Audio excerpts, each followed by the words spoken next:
So the 2022 Daytona 500 has just concluded, and it was actually a pretty good race compared to last year. Now there was a lot of freight trains where they would just run single file like last year, but there was also a lot of like battles for the lead. Like there were a few times where they were just bumping each other so much that they almost spun out. And just like the first wreck where the 6 car bumped to 21 and the 21 flipped, turned into an airplane. Yeah, there was a lot of bumping, and I thought it was a pretty good Daytona 500. Not gonna lie. Um, Austin Cindric ended up winning it in a pretty, I don't know about dramatic fashion. I mean, there was a big wreck after the finish, but yeah, other than that, but there were a lot of wrecks. Like there was, of course, the first one where the 21 car flipped.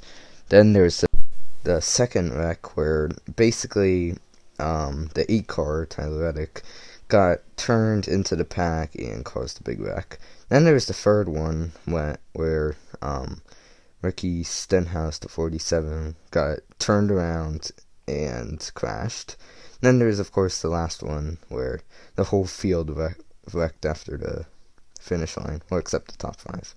But yeah, other than that, it was a pretty good race. There was Kyle Busch, who had plot armor and dodged like nearly every wreck, except the first one. But after that, he dodged like every single one of them.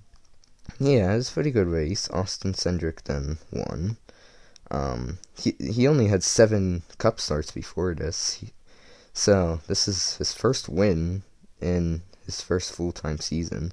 That's pretty cool. So yeah, he's in the playoffs.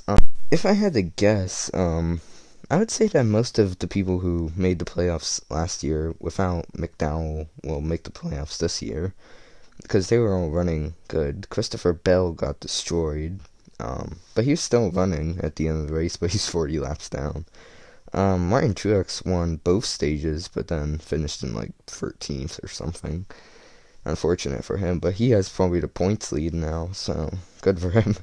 Yeah, I think this season is going to be good for the drivers that had the speed last year but couldn't get it done, like Christopher Bell, Tyler Reddick, Chase Briscoe, who did pretty good. He finished third. I think most of those drivers will be good, but overall, pretty good Daytona 500 this year.